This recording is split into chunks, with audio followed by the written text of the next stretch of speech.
We need to talk because we have been through collective trauma, yet years later, we have yet to address it. We haven't taken the time to process just how much we have changed since March of 2020 when the world shut down. I have today declared that the coronavirus presents a public health emergency in the United States. We're asking everyone to work at home if possible, postpone unnecessary travel. More than 3 billion people in almost 70 countries and territories have been asked to stay at home. I don't know about you, but ever since the pandemic, something has felt a bit off.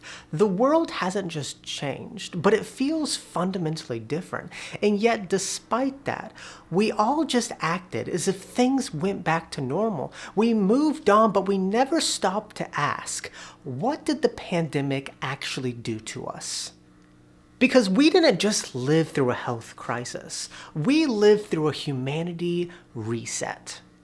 The pandemic changed everything. It changed the way we work, the way we interact, the way we consume, even the cost of simply existing changed. And yet no one talks about it. We all pretend like it never happened. But I think that if we don't acknowledge how much the pandemic changed us, the world is just going to keep feeling more and more insane. And so in this video, I think it's time that we have a conversation and talk about why the world has gotten so insane since COVID-19. And so let's start off at the beginning, in the psychological fallout. In prisons, one of the most extreme forms of punishment is solitary confinement. When you take one human being and separate them from all the other human beings. When you do this to a person, they quickly start going crazy. The soul disappears from their eyes and they start behaving like an animal. And this is what we did during the pandemic, but on a global scale. We were all forced to stay at home and not leave. And some people had family members, some people had roommates, but others spent months alone. And after this intense period of social distancing, we just took off our masks and went back to living our lives like nothing ever happened. But isolation rewired us, and I think it did 3 things we still haven't recovered from. First, our social skills were stunted. When you don't use a muscle, it weakens, and this is the same thing with social skills. And for a year, many of us didn't flex our social muscles. We didn't have small talk with coworkers at a water tank, or go to a crowded musical festival, but instead we just sat inside. And when we stepped back in society, something felt off. Having a conversation was harder. Being in a crowd was overwhelming. And socializing was exhausting instead of energizing. It's like we forgot how to be around each other. But it wasn't just our social skills that changed, but our relationship with socializing itself changed. And the second thing is it created social anxiety. Before the pandemic, being social was just a part of life. We went to crowded music festivals and had conversations with strangers. But now, just calling a friend seems overwhelming. Now, a fun Friday night is sitting on the couch, watching Netflix and avoiding interaction. We might not be scared of the virus anymore, but many of us are scared of each other. We're scared of interaction. It created this anxiety in social situations. And the third thing is it left lingering trauma. Now, the pandemic didn't have an official end date, but one day we just stopped wearing our masks, we stopped talking about it, and we acted as if it never happened.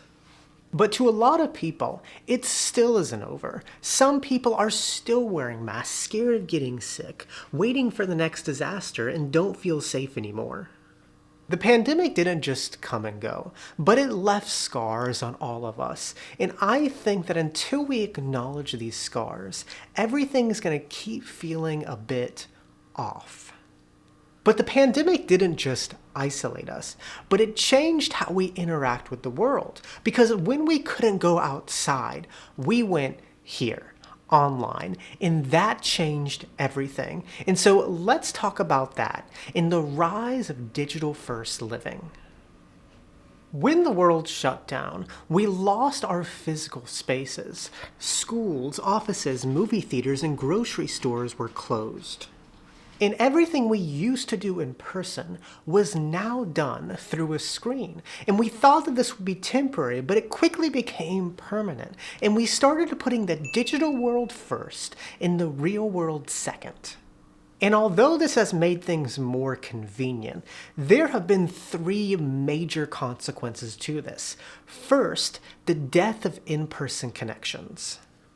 Now, before the pandemic, everything we did was in person. Everything involved leaving the house and meeting someone, whether that was socializing, working, or running errands.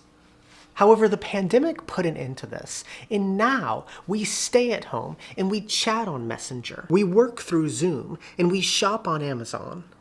We rarely interact with people anymore, but it's all done through a screen. I mean, in my past job, I worked with people for 2 years, and I had no idea what they look like.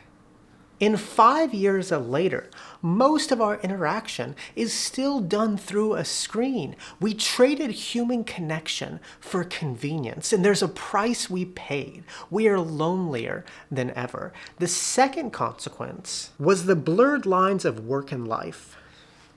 Probably the biggest change that came from COVID is how we work, because we went from leaving the house and going to an office to staying at home looking at a screen. And this furthered isolation because we could go days without leaving our house, and it caused us to go from a 9 to 5 to a 24/7 because now Microsoft Teams was always sending us alerts on our phones. Calendars were full of Zoom meetings, and the laptop was always open in the living room. The pandemic created this expectation that we should always be on. It's impossible to leave work because our work follows us. And this created a workforce that is overworked, exhausted, and always on. And the third consequence is the collapse of attention spans. Right now, the world is run by this extremely bizarre, corrupt business model of harvesting extreme amounts of data on people, using that data to manipulate them, addict them to the platform, and run ads to make money.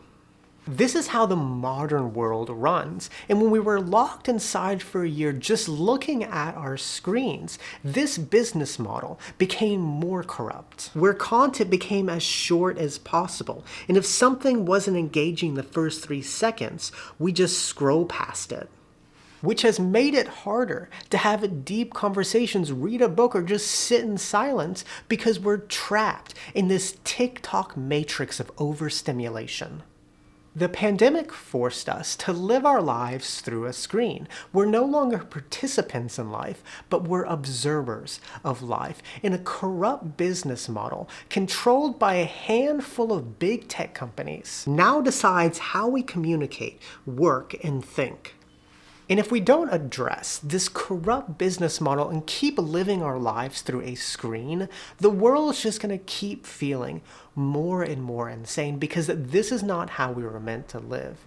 And now, let's talk about the final piece of the story in the rise of economic instability. Now, this is the part of the story that needs no introduction. The pandemic disrupted the economy. It froze the supply chains, and it made us print a whole lot of money. And there were many consequences to this, and here are 3 of them. 1, it exploded the cost of living. In the past 5 years, the price of everything has increased drastically. I mean, the price of eggs has increased 219%. The price of rent in my city has increased 35%. And the dollar menu, well, let's say it ain't around anymore. In 5 years after the shutdowns, have prices gone down? No. Are wages keeping up? No. Even on a good income, it is hard to stay afloat, nonetheless get ahead. The second consequence is the death of the American dream.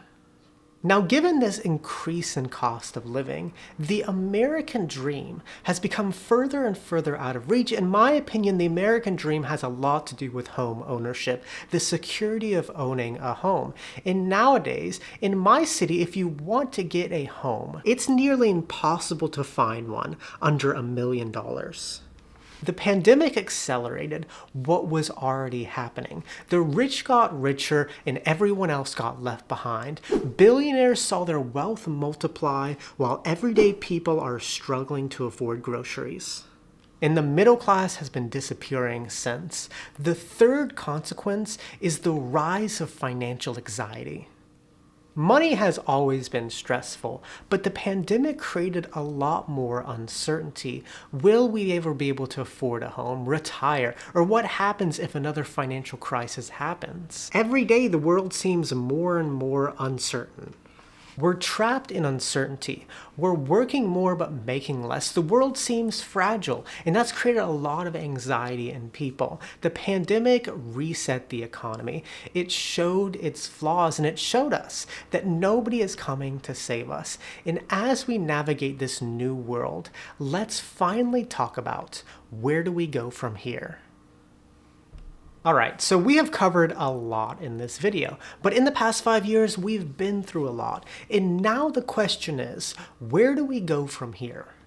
How do we go forward in this new crazy world that just feels so off? Well, here are 3 things I think we need to do. 1, acknowledge the damage.